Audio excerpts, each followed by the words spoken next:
ఈనాడు మరికొద్ది గంటల్లో మనం వైకుంఠ ఏకాదశి పర్వదిన కార్యక్రమాలు ప్రారంభమవుతున్నాయి.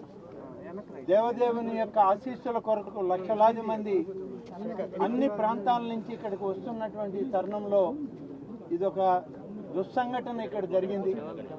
ఈ సంఘటన పట్ల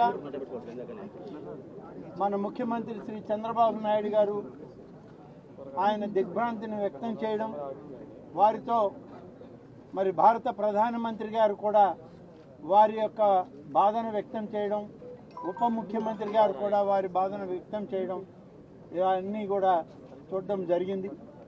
ఈరోజు ఈ సంఘటన ఎలా జరిగింది అనేటువంటిది ఆ విచారణ, దాని నివేదికలు తర్వాత పరిశీలన చేయడం జరుగుతుంది. ముందు గాయాల పాలైనటువంటి వ్యక్తులకి మంచి మెరుగైన చికిత్స ఇవ్వాలన్నదే ప్రభుత్వం యొక్క లక్ష్యం. ముఖ్యమంత్రి గారి ఆదేశాలు కూడా అలాగే ఉన్నాయి.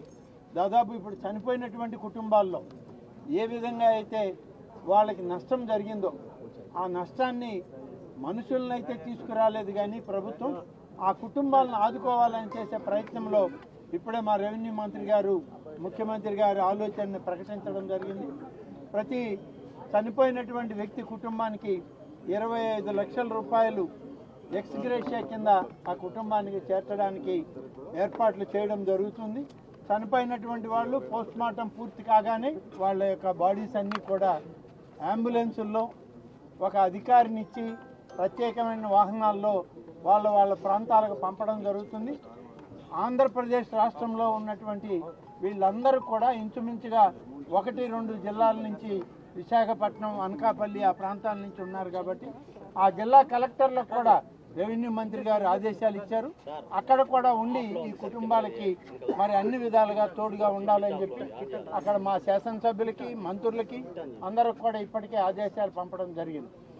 ఈ సమస్య ఎలా వచ్చింది ఏంది అనేటువంటి దాని మీద సమన్వయ లోపమా లేకుంటే ఏదైనా తొందరపాటు చర్య జరిగిందా అనేది విచారణ నివేదిక రాగానే దాని మీద సరైనటువంటి చర్యలు తీసుకుంటామనేటువంటి మాట ఇవాళ ప్రభుత్వం ఈ సందర్భంగా తెలియజేస్తుంది.